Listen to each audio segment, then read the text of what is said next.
The most unexplainable thing happened to me yesterday. I'm sitting at work with my headphones on, listening to a podcast. I'm not on my phone at all, it's away from me.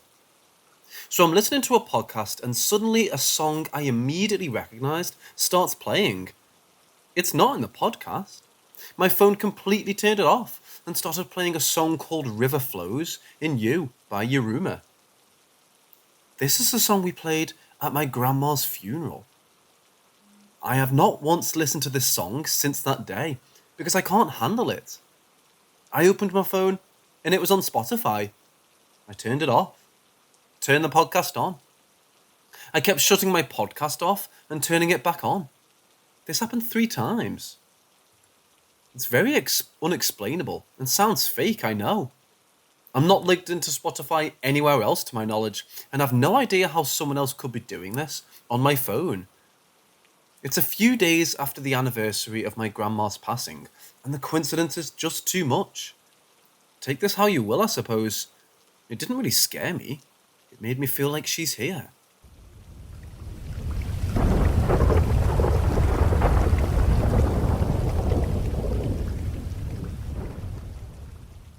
I was born and raised in western part of Serbia, which is most famous for vast forest. So not much happening here. It's a really calm place. This might be taught to me, and I still don't know how to cope with stress. At the time, I was 18 years old. Pretty laid back dude. You know, the kind of dude who says, no way shit is gonna happen to me. But I guess it did. I was still in high school, and to get to the school, the village kids had to take a bus to travel for around 20 kilometers to the nearest town. This was my routine, which I took daily with my younger brother and a bunch of friends from nearby places. Our classes would start around 8 am and finish more or less around 5 or 6 pm. After which, we would have free time to roam around town and do whatever, because our last bus was around 10 pm. It was almost summer and it was hot as hell, and I wanted to get the fuck out of town as fast as possible. But my little bro was dogging heat, so he wanted to chase around girls. And as I always let him be, I'd tell him not to be late for the bus. Damn, it's 9:55, and I'm waiting alone at the station, building up an uneasy feeling that something is wrong. I'm smoking one after another. My thoughts are in a mess when I see that fool strolling down the street with one of his friends. We take the bus, but the uneasy feeling won't go away. We're almost home when our bus breaks down. I try to stay calm, thinking to myself it's not a big deal. We have like 3 kilometers to walk. We get off and start walking. To our right is a big ass river called Drina, and to our right are mountains. There's one main road and one railway, and there aren't any street lamps or anything similar. It's pitch black, and you can only hear the river running and a few cars passing by. So those two turn on the light on their phones and start fooling around, talking and enjoying themselves. So we're halfway through when stuff becomes creepy as fuck. Suddenly, I don't hear anything. No river, no cars, just those two talking. The darkness becomes more intense, if that's even possible. It feels like I'm being eaten by it. Hair on my arms are up. Only feeling I have at the moment is pure absolute fear. That kind of fear when your life is in danger. Dread is taking me over and I'm thinking, run. Move your legs. Just fucking run. But I can't make another step. My eyes are fixated on the railway. I see 2 red bulbs coming at fast speed towards us. Oh God, please be a train, please. It's going through my mind. It's going past us and I catch it with the corner of my eye. It looked like a normal human, just all black like it was covered in darkness, and I could sense evil intent coming from it. Suddenly, it stopped. That thing was 10 meters behind us, and our eyes met for 2 seconds, and I can swear to God that I saw the most sinister smile that shook my soul to the root. I yelled with my voice cracking from fear, "Run and don't look back! Just don't look back!" At that moment, our friend turned back, and you could see the terror on his face, and somehow I knew he was gone. He couldn't move an inch, he just stood there. I picked him up like a child and started running. I was yelling, "Just fucking run!" as I pushed my brother. I was slow, carrying a full-ass grown man when that thing grabbed my backpack and I was frozen in place and couldn't take another step.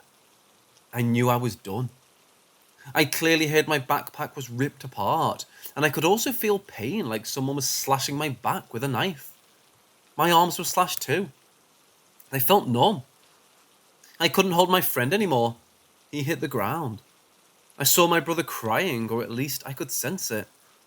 Damn, what a shitty way to go. I didn't even get laid yet. I wish Pops was here. He would know what to do. I felt a sudden tap on my shoulder. It was warm. It was a familiar tap that Father always gave me.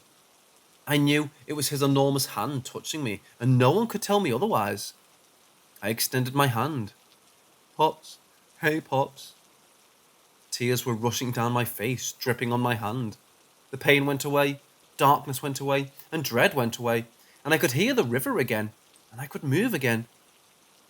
I took a few steps forward, and my brother and I collapsed, and my mind just went blank. I woke up in the hospital. I saw my mom and my brother there. Mom was crying, and bro just stood there looking at me with the best way to describe it, soulless eyes. Then it hit me. In that instant, I passed out again. When I woke up the next time, there were a few doctors in a room. I was just being silent, looking at them. Then questions came. What happened? Do I remember anything? As I tried to push myself to sit in bed, I felt a sharp pain in my back. I just asked them if my back was okay, and they said there were some minor scratches from a fall. I was in disbelief. They're insane. I knew what I felt. I know how painful it was. Then I looked at my arms. There were some scratches, but it didn't look that bad. After that, they told me that I need to talk to a psychiatrist. Oh, I see. They think I hurt myself. Nah, dude. But if I told them what happened, I'd be locked down, no doubt in my mind. Long story short, I played the dumb card. I told them that I only remember passing out and that's it. After that, nothing was the same. I talked with my little bro afterwards and we both saw it, but later he went into denial and blocked all of it out. He was a carefree dude chasing chicks again, and I was so happy about it, but I forgot all shit that happened to me. I think I'll lose those warm hands that saved me, and there's no way I can do that. I was in a really bad place mentally after that, but not as bad as our friend. He stopped talking, going to school. He didn't even eat, and after 1 month from that horrific incident, he committed suicide.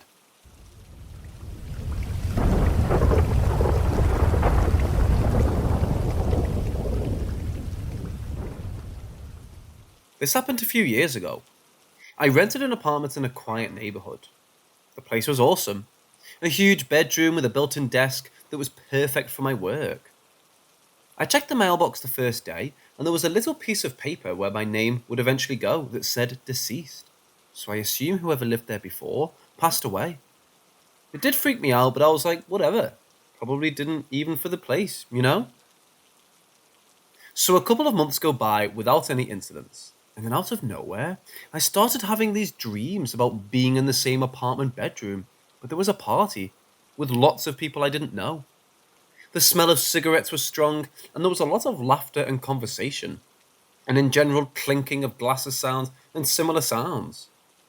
The interesting thing is every time I had this dream that would wake me up was the smell of smoke, and I would still hear the other noises while waking up for a good 20 to 30 seconds. I've never had any paranormal experiences, and I'm not sure this was either, but it happened so frequently, always the same scene. So one time in my dream I asked, "What do you want from me?" And one of the people at the party turned around and said, "Well, we need your help to communicate with our loved ones." I remember being super freaked out that he tuned and talked to me and acknowledged me so quickly that I screamed, "I can't help you at all. Please stop showing me this dream over and over." Then everyone in the room stops talking and looks at me with disapproval. The man said, "I'm very disappointed. I thought you'd help us. We won't bother you again." I've never smelled smoke again or heard those noises while waking up or dreamed about it again. Was that just me being paranoid And my mind playing tricks on me? Can someone tell me?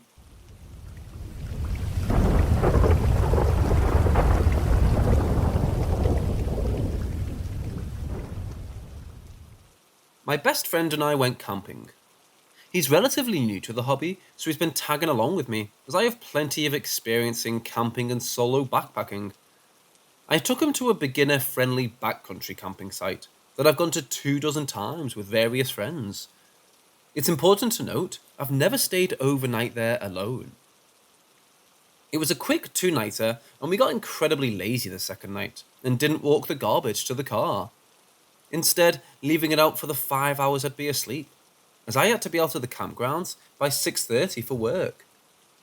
We slept in separate tents next to each other because of my early dismissal. I jump out of my sleep at 5 a.m. to footsteps going past my tent left to right. I listened closely to try and identify what animal it could be, but it sounded very human. I flashed my light outside my tent, and as quick as I beamed my light, the walking stopped. I planned my light and saw nothing. More importantly, I heard nothing. No scurrying away or running, just pure silence beside the crickets. Obviously startled, I lay awake on my phone, refusing to go back to sleep. Roughly 10 minutes later, I hear someone going through the garbage. Odd, as the garbage was on the left of my tent, but never heard any other walking outside. Whatever was going through the trash was ferociously looking through it, not like an animal skimming the top and working its way down. I flash my light again and yell out, "Hey!" Again, silence. No running away. Nothing. I stayed up sitting with my light beamed outside the entire time. I didn't alert my friend because although I'm pretty creeped out, it could just be a skunk or raccoon. At first daylight, I jump out of my tent and go straight to the garbage to put everything back in. Untouched. It was exactly the way we left it. I'm frustrated, truly. I feel like my mind is playing tricks on me and I just want to pack up, leave, and give my friend the heads up of possible animals in the area before departing. As I'm packing up, I hear the car doors open and close twice, located roughly 40 to 50 yards away behind heavy tree lines. My fight or flight response kicks in, and at this point, I'm convinced someone is fucking with us, so I choose fight. I grab my axe and head over to the cars. When maybe 15 yards out, I round a corner and see my best friend walking towards me. "What the hell are you doing here?" "I fell asleep in the car." "Were you walking around the campsite an hour ago?" "No, I've been in the car the whole night." "You were still at the campfire when I called it a night. When did you go to the car?"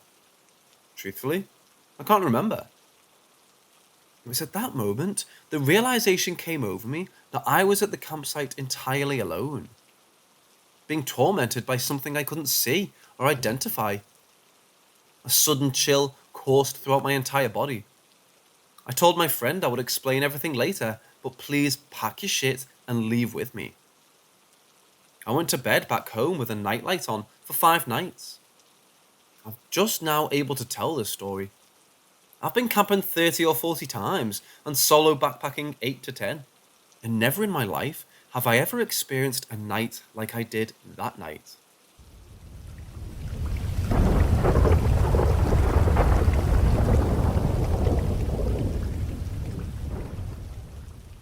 To clarify, my house wasn't always haunted.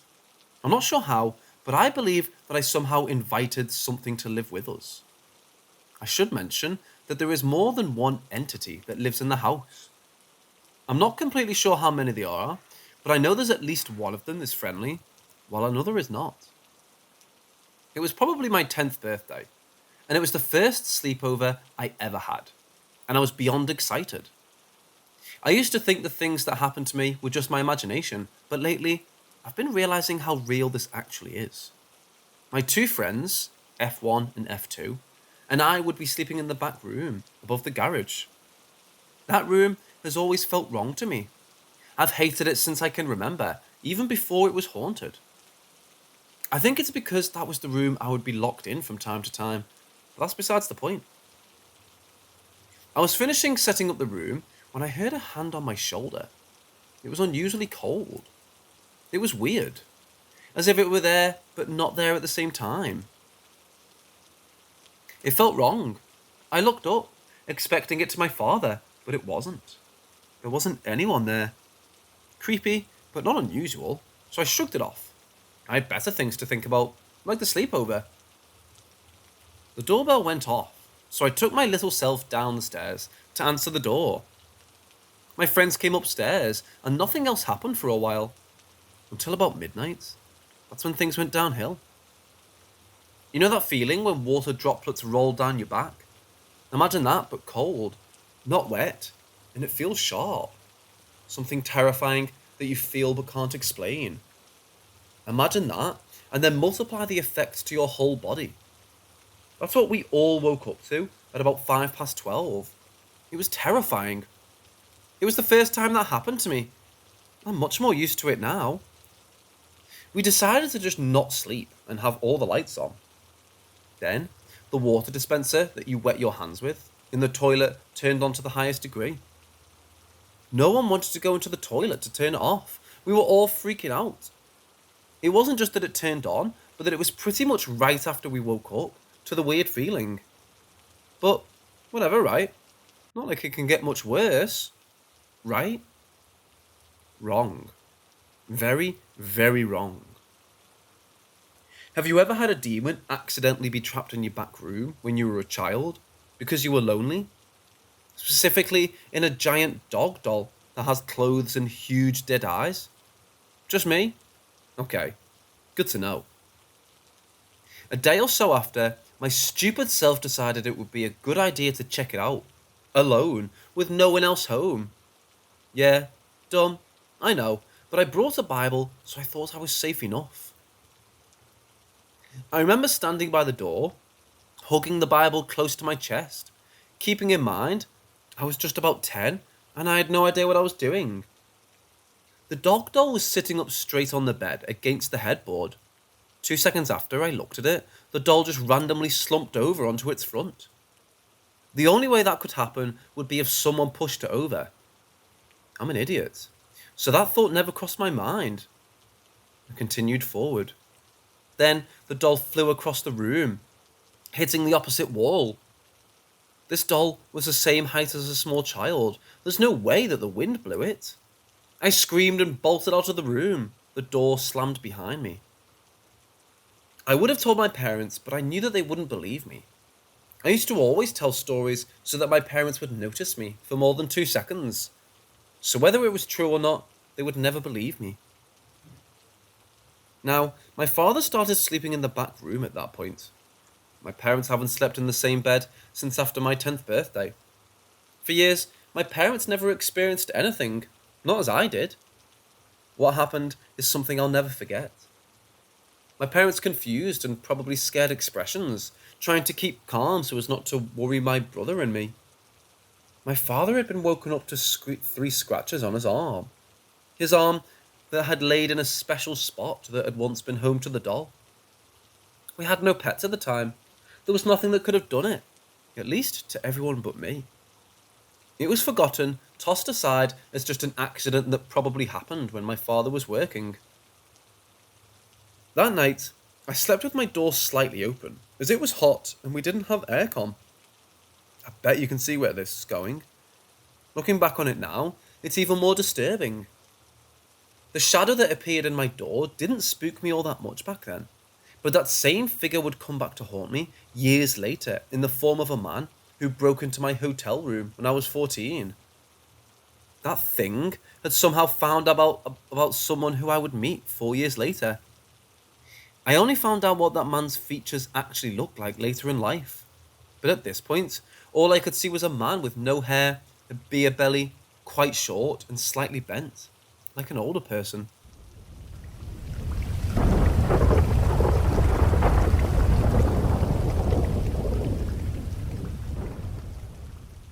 This happened years ago, but I still remember it clear as day, and everyone I tell seems to be skeptical. When I was younger, and everything wasn't as bad in the world as it is now, my family used to take family vacations driving all the way to Mexico. So we drive a long ass way to the Mexican border and stop in Texas at this government building that allowed us to exchange American currency to Mexican pesos.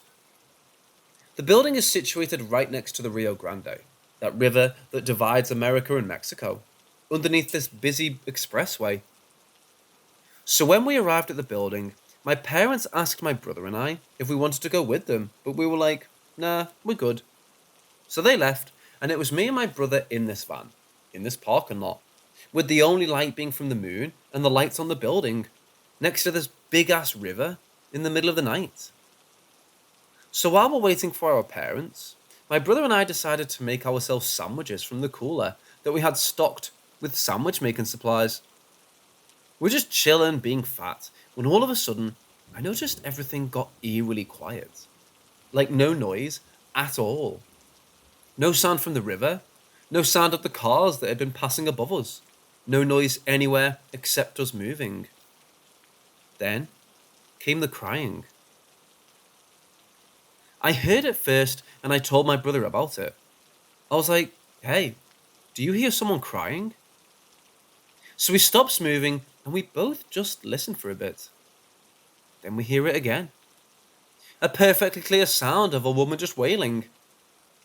I remember my brother just turning completely pale and he whispers, La Llorona. So I'm like, what? And next thing I know, this asshole just jumps out and starts sprinting towards the building. Seeing him panic and run, I jump out and start running after him. And the whole time I'm running, I have this terrible feeling of dread. Meanwhile, the crying is getting louder and closer than when I was running. It felt like it was right behind me. My brother made it to the building first and went in super quick. As for me, I made it to the building but stopped underneath one of the lamps hanging off a wall and looked back at the parking lot. To this day, and even now as I type this, I get really bad chills. Because when I looked back, I saw something staring right back at me. There was this feeling of pure hate in the shadow of these two big Jeep-looking vehicles. After a bit, it turned and left, and soon after, all noise in the vicinity came back. I don't know what this was, or if I came close to meeting a real legend, but truth be told, I wouldn't want to have another encounter with whatever that was. I told my parents, and they didn't believe me, and think I imagined something. I know what I saw, and it's up to you if you believe me or not.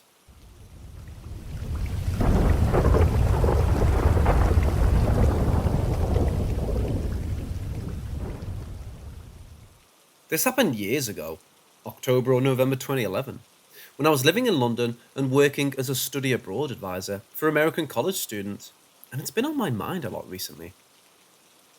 Every semester at the programme I worked at, there's an optional trip to Scotland that starts and ends with a night in Edinburgh. And there's a tour of the Highlands in between. A couple of the students wanted to do the walking tour of the haunted vaults. I told the students when to meet outside of the hostel if they wanted to join, and was surprised when nearly every single one of them came down. It was around 30 or 40 altogether. Most of the tour was interesting because of the history, but I thought the ghost stories and haunted aspect of it were pretty gimmicky, as the tour guide took us through 3 of the underground vaults. But the students were having fun, and I was just glad they weren't getting too drunk at the hostel and embarrassing me, so I was happy. The guide started talking about this entity that lives in the 3rd vault. No one really knows what this thing looks like, only that there are several stories of people leaving the vault and finding scratches on their bodies. 2 Canadian tourists apparently left the vaults covered in scratches, and there were a handful of other stories.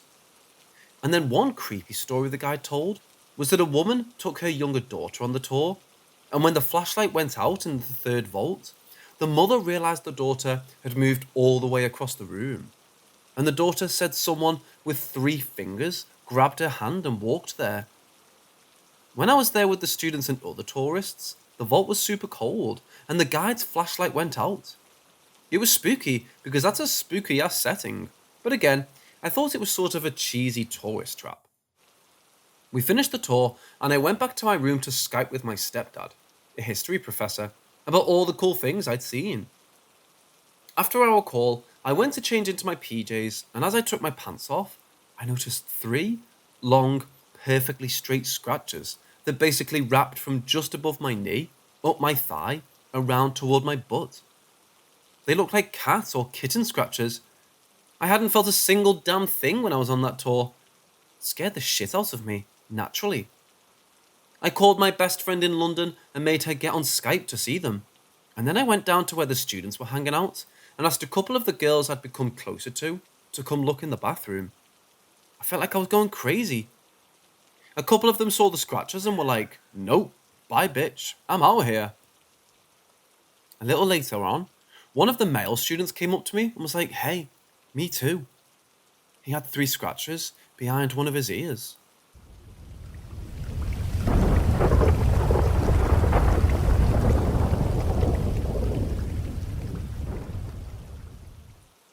Things seemed to start when I was 8. By the age of 8, I believed there was good and evil, both physical and beyond. Both of my parents were police officers and worked chaotic schedules, so I was home alone a lot when I was an only child. I was sleeping on the couch and woke up to a snap. "Hey," said in a whisper. I opened my eyes, already a little scared that what I actually just heard. Again, snap, "Hey," said in a louder whisper. Another time I was watching TV downstairs and saw my dog looking up at the balcony as if he was watching something move. And this super loud glass shattering noise shook the house. I got my phone and called my mom because I knew it wasn't a robber breaking in, but needed to talk to someone. I started having vivid nightmares that were specifically paranormal and demonic. For almost 3 years, I would wake up every night at 2 a.m. from a nightmare and throw up until around 4 a.m. I became terrified of sleep and could no longer sleep with my mother and her new husband. Every night I had nightmares that kept me awake and aware that I wasn't alone.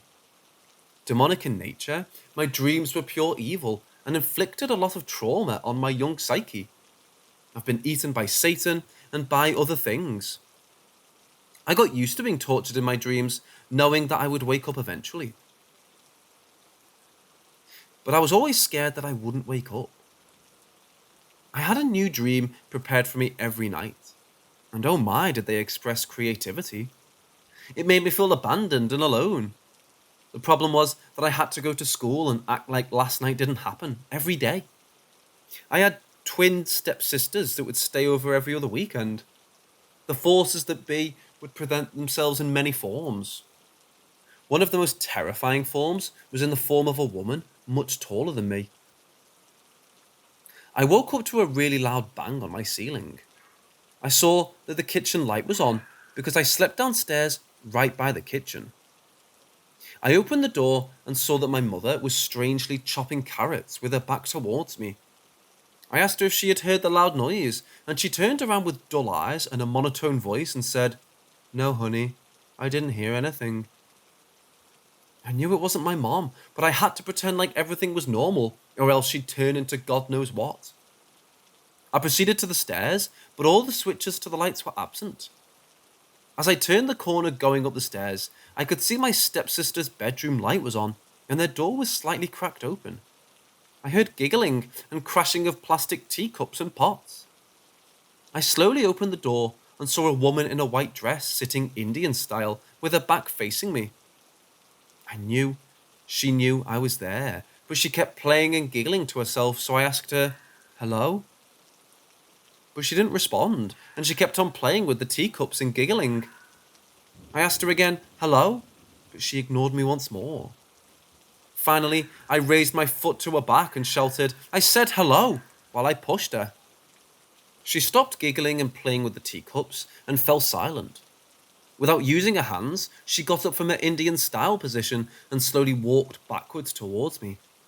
I was paralyzed. She waited for a few seconds while facing away from me and then turned in the blink of an eye and said, "Do you want to play with me?" with this evil grin. Her face was a rotten pale green and ripped up from what looked like blades. Ice ran through my body, and I was immediately freed from my paralysis as the breath was squeezed out of my lungs. I felt her fingers on my neck as I ran down the stairs, unable to breathe. Bang! I woke up to the same noise that my dream started with. I was home alone again and kept my covers over my head for 2 hours until sunrise. My childhood consisted of these experiences nightly, and it was sad. I wouldn't want another kid to go through that, but if I went through it, there's at least one more who did or will. I stayed at my friend's house as much as I could and was obsessed with sleepovers because I felt way safer. I'm 25 now, and my nightmares started to fade, but my experiences didn't. I've had dreams where I've prevailed over the most disgusting and shameful spirits. And it was movie quality, unscripted pure emotion, and light bursting out of my body. And it felt good to wake up after ones like those. This is the first time I've shared my childhood with anyone. We all come here and have different experiences to learn different things. Maybe one of my lessons was to learn what evil was and was not capable of.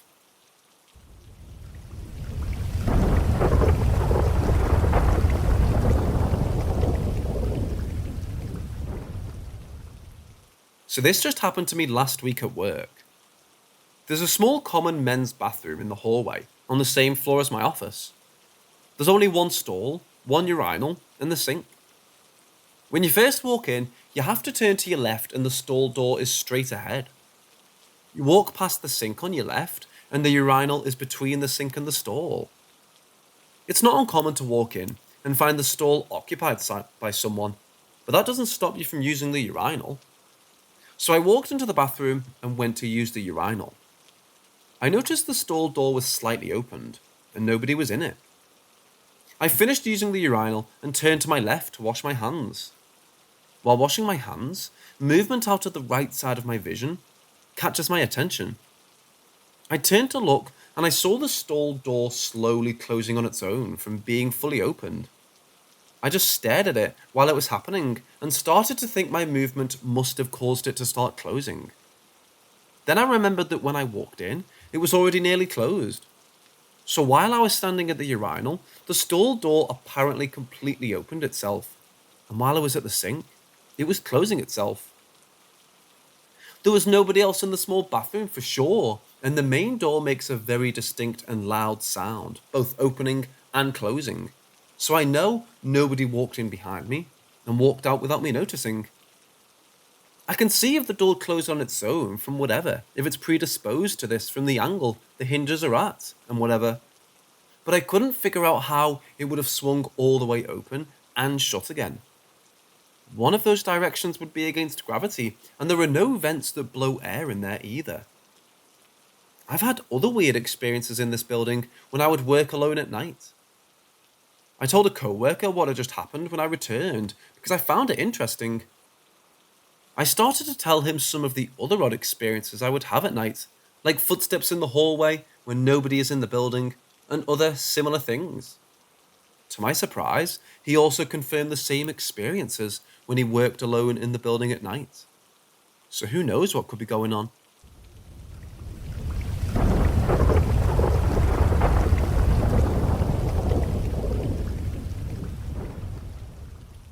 So my family has two houses that are right beside each other, maybe 200 yards away from each other, surrounded by woods with not any neighbours around. My parents and I live in one, and my two brothers and their significant others live in the other. The first time I heard this whistling noise was around late December of 2020. My girlfriend was living with me at the time, and we had just gone home from work at around 11:30 p.m. or so. I had parked in the bottom driveway, so we had to walk through the yard to get to the front door. There was a few inches of snow on the ground, so our footsteps crunched as we walked. We made it halfway through the yard when we both stopped dead in our tracks and looked at each other. She had heard the same thing I did. A whistle had come from the woods to the left of us. Not a whistle someone would use to get your attention or something, but more of a rhythmic whistle. It didn't last very long, maybe 3 or 4 seconds max. We made it inside and just convinced ourselves it was some kind of wildlife to make ourselves feel better. That was the first one.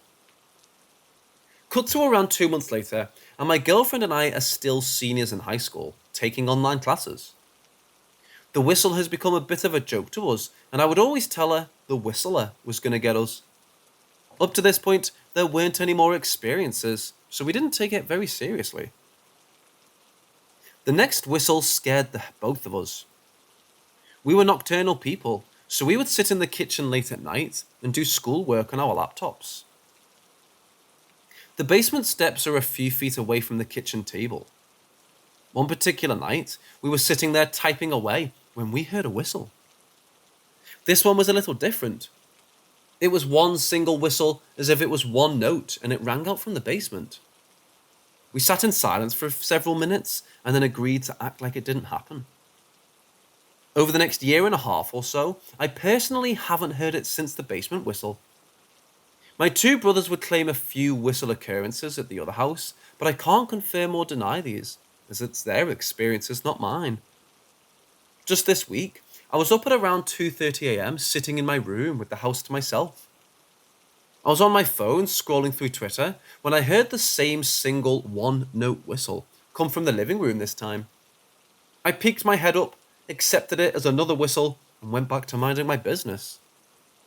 Mind you, both my grandfather and grandmother passed away in this house. I don't seem to recall them as rampant whistlers from my childhood, so I'm not sure if that has anything to do with these events.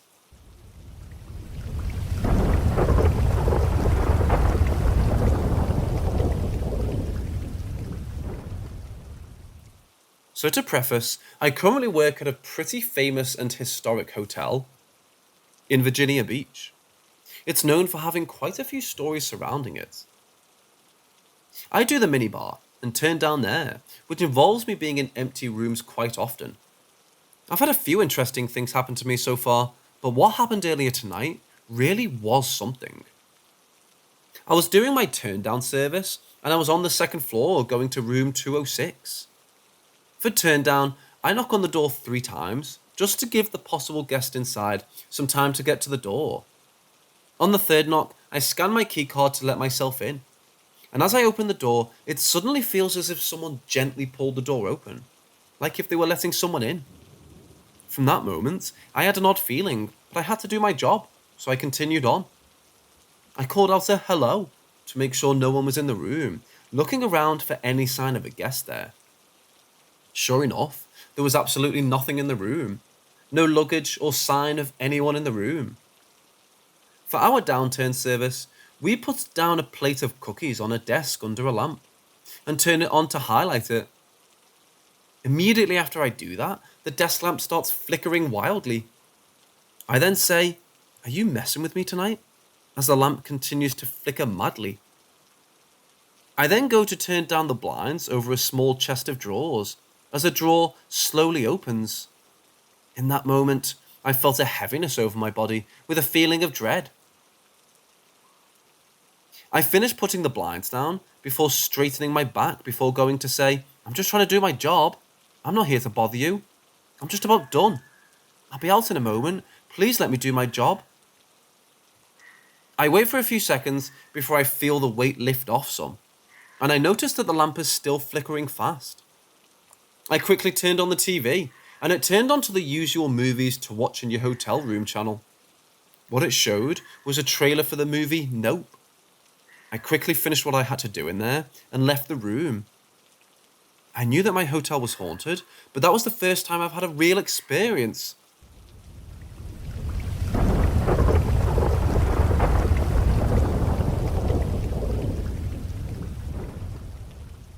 So I work in healthcare, and the events in question took place yesterday during my night shift. One of the tasks I was given at the beginning of my shift was to clean 2 rooms of recently deceased residents, as potential new residents were coming in to see the building. One of these rooms has been empty since March, and the other for a little longer. I was initially quite uneasy about going into the more recently vacated room, but had no issues, completed my tasks, and didn't feel in the slightest bit uneasy. The second room is directly across the hall, and I've always found it to be a little bit eerie.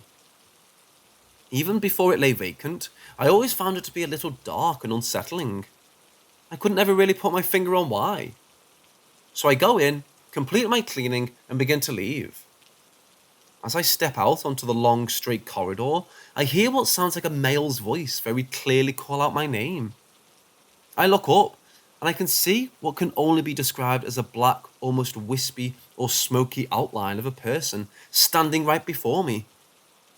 I'm not 100% sure what I said, but I think I uttered some form of expletive and turned away. When I looked back, the figure had vanished. I stood frozen for what felt like ages, but must have only been a few seconds, trying to rationalize what had just happened. I checked with the sleep-in member of staff if they had called my name, which I thought to be unlikely, as they were already asleep, and the voice was male. She assured me she hadn't said a thing. I finished what I was doing and didn't return to that section of the building for the remainder of my shift. I've had a few paranormal experiences in my life, and I've always been quite flippant about them and just sort of brushed them off. But this one genuinely scared me.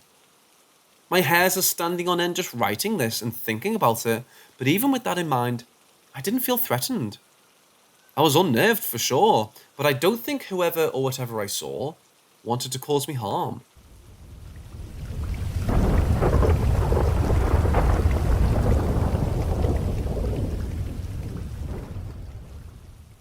So for around the last 8 or so years, I've worked in nursing care, mainly in different care facilities for elderly adults, which at times includes end-of-life care. We cared for a patient who was an ex-army officer and Queen's Guard, a very tall, broad, larger-than-life individual. They were very proud of their service and still wore their army-issued footwear to special events, Christmases, and birthdays, etc. After a deterioration in their health, they passed away. Their family came up to collect their belongings a few days before the funeral, but accidentally left the deceased patient's shoes behind. Our manager said she'd keep them in her office for when they could get up to collect them. Now, we were all fairly tuned in to the paranormal on the night shift. Me and pretty much all of my colleagues were believers. Eventually, a new patient moves into this room. A few days after their arrival, they activate the help call around 2 a.m. I respond to it, enter the room, which I find to be absolutely freezing. I switch the light on. They're quite clearly distressed. I ask what the matter is, and they told me, "You must help. There was a huge man in here. He was in the corner and in my bathroom." I asked what he was looking for, and he said he wanted his shoes back. He just walked past as you came in. Now, it takes quite a lot to spook me, especially after some experiences I've had in the dead of night, but at that moment, I felt the colour drained from me. I tried to keep the head for the sake of the patient and reassure them it was just a dream.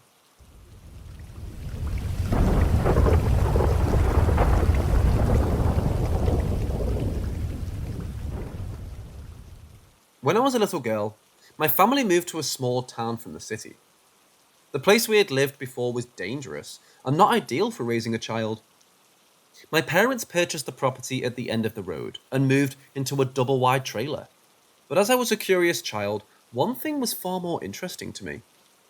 There was a dilapidated shack on the property. We didn't ask about it or tear it down. I would go inside sometimes.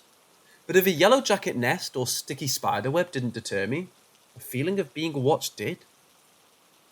I recall talking to my mother in the bathroom when I was maybe 5. We could smell sweet smoke. Neither of my parents smoked, and we never had guests. I looked everywhere for a source, to no avail. Months later, I was playing with one of the dogs near the shed. Her tail stopped wagging, and she froze in her tracks. I then saw what she did. An aged man in a grey suit with a thick moustache and bowler cap was passing us, headed straight to the trailer. Smoke drifted from his pipe. My words were cut off. I was going to tell him not to wake my mother and come back later until I realised I could see through his legs. I was petrified. He then turned to me and tipped his hat in a rather gentlemanly greeting before dissipating into mist and vanishing. That was the only time I saw him, but I would still occasionally smell the smoke of his pipe, feeling comforted by what must have been a kindly spirit watching over my family.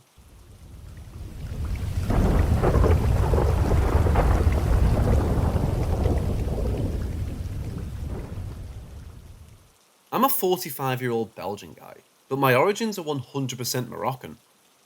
Although I always lived in Belgium, I used to spend most of my summer holidays in Morocco as a child, where my mother remained in Belgium for work. At that time, my relatives in Morocco were farmers. They lived in the countryside about 40 kilometers from Tangier, a very remote and poor place, with no access to electricity or even roads that weren't made of dirt. No light, no radio, no TV, no toilets, no tap water, no nothing. Kerosene lamps, wells, and cob ovens were still the norm. My grandfather was mowing hay while my grandmother was taking care of the cattle. They were helped by my uncles and aunts, who were late teenagers back then. That was pretty much their occupation at that time of the year. It was either that, cleaning the farm, welling up the water, baking the bread, cooking the evening meal, or praying to God. No leisure whatsoever. Being the only child on the farm, I was either getting in everyone's way or bored to death, as there wasn't much to do, really. They were way too busy trying to make ends meet for everyone, so even though they took really good care of me, there was no quality time I could expect from anyone. The neighbours had many children I could have played with, but my family was overprotective. As my mom wasn't around, they felt like their main mission was to keep me safe, more than to keep me entertained. It was another place and another time. A kid well fed and secure was the only concern, and considering their situation, it was an achievement on its own. Besides, and that's typically Moroccan, they were afraid of the evil eye, which is a curse believed to be cast by malevolent glares. Indeed, I was very noticeable. For whatever reason, and unlike my relatives, I had straight blonde hair, which was unusual, pale skin and my clothes. Very Western. Made me look like a wealthy Scandinavian kid compared to the kids around. The country was so poor and out of time, you wouldn't believe it. There was something medieval to it at a social level, and Mesopotamian somehow for pretty much everything else. It could very well have been 4000 BC. Therefore, they basically hid me and kept me in a bubble the whole time I was there. So all in all, I had nothing much to do. On my own most of the time, and anything beyond the farm was pretty much off limits. Grandpa was too rough of a guy to hang out with. He didn't like kids, or he didn't like me. I couldn't tell. But there was one thing I loved to do though. Taking the cows to the pastures at dawn and bringing them back at dusk with my grandma. It was her daily ordeal, because each and every morning she desperately tried to sneak out while I was sleeping. But I knew better and almost never missed a day. However, the pastures were pretty far away from the farm, and my grandma had to carry me on her back for long distances, as I was half asleep half of the time. And the rest of it, I pretty much teased the cows way too much with sticks, and she always had a hard time keeping the herd together because of me. But she never complained, God rest her soul. Once I arrived at the pastures, I had to hook some of the cows to the ground to prevent them from escaping. Each cow had its own rope round its neck, and the other end was attached to a rough and fat metal spike. All I had to do was find some stone around that would be large and dense enough to firmly peg those spikes into the ground. That alone was fun enough to make my days. But on one of those days, I was 7 years old at the time, we were at the pastures earlier than usual. So much that the sun wasn't totally out yet. The place was more remote, and the land more rugged than usual too. There were trees and big rocks all around, and Grandma put me in charge of finding a couple of stones in order for us to peg the spikes. But I couldn't find any around, so I had to search a little. After a few minutes looking down for some, I realised that I couldn't see my grandma or the cows anymore, but I knew she couldn't be very far. And suddenly, behind some big rocks in front of me, I saw a thing. It was definitely human-like. Sort of. It was looking at me, smiling. I just couldn't tell if its face was male or female. It was both and neither at the same time. It's not that I couldn't tell, it's more to do with the fact that the features of its face seemed to be constantly redefining themselves. I remember clearly that it had pointy ears, and what scared the hell out of me, beyond its creepy smile, was its teeth. They were pointy too, and looked like tiny ivory knives. But that wasn't just it. It had small horns on the forehead, backward goat paws instead of legs, and frickin' hooves instead of feet. Its hair was short, but it wasn't anything like human hair. It was something between a filthy fur and horsehair. It was awfully grotesque. Sketchy even, but definitely nightmarish. I was so scared that I peed my shorts instantly. I screamed my lungs out and I began to run hectically as I couldn't remember where I came from. But whatever my speed and whatever my direction, that thing kept on appearing at each and every corner, behind a rock or a tree, totally still, as if it never moved and never had to catch up. And each time it appeared to me, its smile and its laughter kept growing, like it was feeding off of my fear. So much that at the end, it was just hideous and totally inhuman. The mouth ended up filling half of its face, and the teeth wouldn't stop growing. I felt like I was trapped in a maze, and it was over. Suddenly, I heard my grandma, who had been alarmed by my screams, and I ran towards her, trying to explain what I saw. She remained calm and felt concerned, but I couldn't convince her to come and see what I saw, as she said to me that there was nothing to be seen, that I was tired and probably imagining things because of the low light. I have no recollection of us coming back through, except that she was praying out loud on our way home, and that I was sleeping on her back. I just remember being sick for 3 days at the farm afterwards. I stayed in bed as I was dizzy and vomiting, making very weird dreams that totally fucked up my senses. It's hard to describe. The sense of touch, sight, and smell were all the same thing at once. I was confused and delirious. Something that I kept having for all my childhood, at least twice a year since then, and no doctor ever found out what it was. Until it ended by itself, when I became a teenager. Anyway, I recall that my family looked very worried while I was sick. More than they should have. And more than they've ever been. Even though I've been sick before. Remember that it was the remote countryside. Morocco is a land of superstitions, witchcraft, and traditions, especially back then.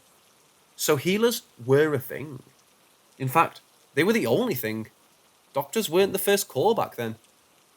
You were taken care of by the local healer, who used potions made of plants, oils, spices, spit, animal feces, and other weird stuff that they made up, while saying some Islamic incantations and writing some dark shit on amulets. We're famously known for these practices, unfortunately. The reason I say this is that I recall a name my family mentions several times while I was in bed, which was something like Aicha Kandija. To me, it felt like they were talking about a healer that they knew and would call to take care of me. It wasn't the first time, and indeed, that's what happened. A very old healer came by my bed to fix me. Eventually, a few days later, I got better, and that was the end of that. When I talked about it to my relatives, they said that I was ill, that I hallucinate, and that there was nothing to be worried about anymore. Since then, and up until now, that's all I ever get from them. Except that I know what I saw, that it was real, and that I became ill after the events. Before that, I was just fine. The weirdest thing is that I know for sure that I will meet this thing again before I die. Why? I don't know, but it's a certainty. I just know. Will it be the very day I die? I don't know, but I will see it again.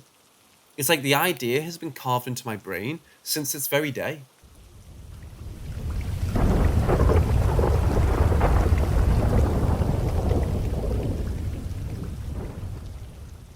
From 5 years old till 10, when we moved, there was a ghost or demon lady that visited me every single night.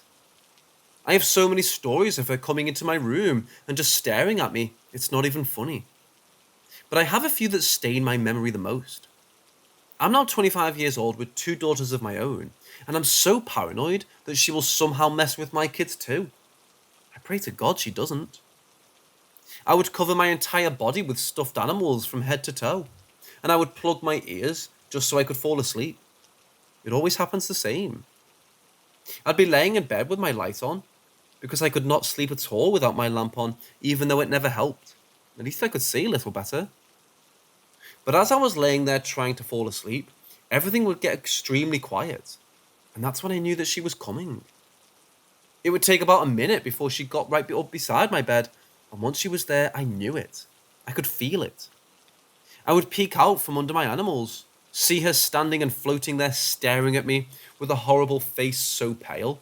I would freak and run to my mom's and stepfather's room and jump into bed with my mom. And then I could fall asleep fine. Well, one night, this routine played out. I cried and cried every night, begging my stepdad to let me keep my light on, and he finally caved like always. I was trying to sleep and she slithered off. I took off to my mom's room and jumped into bed, except this time my stepdad wasn't having it. He told me to go back to my room and I completely broke down. My mom finally talked into letting me sleep on the floor, next to my mom and the wall of the room. I laid down there holding my mom's hand that was hung over the side of the bed to comfort me, staring up at the ceiling, watching the fan rotate, when it suddenly got super quiet. And I remember thinking, no way she can get to me in here with mom, and I held my mom's hand tight. Then I saw her floating around the foot of my mother's bed, coming towards the side I was on. She always had a white gown on and long black hair, and she moved so silently, it was sickening. I've never in my entire life been so terrified. I screamed and screamed, and my mother and stepfather jumped up, asking, "What's wrong? What's wrong with you?" And all I could say was, "She's trying to get me, Mom. She's trying to get me." My mom let me sleep in the bed that night, and I was fine. It's really hard to put into words how much torment this lady or thing put me through. I mean, I was constantly sleeping in school because I couldn't sleep at home. I would beg to stay the night at my aunt's house or my grandmother's. One time, she followed me to my aunt's house, and I ran outside and sat in the middle of the street until my aunt got home at 7 the next morning. It was horrible.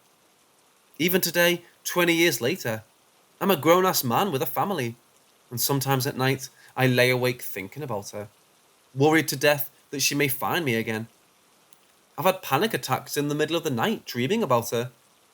There are only 2 people in the world that even know about her besides me, and that's my wife and mother. And now, whoever reads this horribly put together a story that I'm sure some won't believe, but for me, it's the most real thing I've ever experienced. And by the way, this is just one of the times I really remember.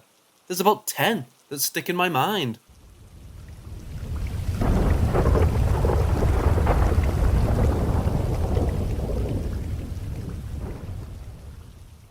So I'll give a little bit of background information before I dive into what I experienced, which brought me on this question. In May last year, a boy who I had gone to primary and high school with passed away after a particularly nasty infection spread from a cut on his foot and shut down his body basically. His death rocked the entire school, which he and I went to, and we were very much affected by his sudden and somewhat unexpected death. I was especially sad over his passing, even though I hadn't been too close to him. So I attended his funeral and spent a few weeks in a numbed state, trying to process his death. This afternoon, I was asleep for a few hours before waking up in what felt like sleep paralysis. Except I could talk and hear myself saying things, but I couldn't move at all. There was a person sitting at the end of my bed, so I asked who they were, and they turned their heads to look at me, and it was the boy who had passed away. He and I spoke for a few moments about our school, my life. He gave me advice on a few things. Finally, I asked what he was doing here, to which he replied with, "Just checking in. I do that quite often to make sure everyone's okay," before joking that it was easier for him to talk to people in this state than when he was in my state. Normally in my sleep paralysis, I always have a sense of dread and fear. But with this one, it was very calming and felt as though it was a real conversation that I would have had with him. He was very kind and just sat at the end of my bed, playing with his shoelaces. After our conversation was over, he reached over to touch my hand and said to me, "My time here with you is over, but I'll make sure to let you know if I come round again. I'll look out for you. Goodbye for now," before disappearing right in front of me. As soon as he had disappeared, I was able to move again and sat up in bed. I didn't wake up how I normally do with sleep paralysis. I just sat up and boom, I was awake. I'm a believer in the paranormal and believe there is a physical world and a spiritual world, which is where people pass on to when they die. I think sometimes people's spirits get trapped in a sort of limbo between the two worlds, and that's when we, as beings who are alive, are able to see and communicate with beings who are spirits. I've never heard of an experience quite like this one with sleep paralysis, and I believe that it was the spirit of the boy visiting and checking in on me. Could that be possible?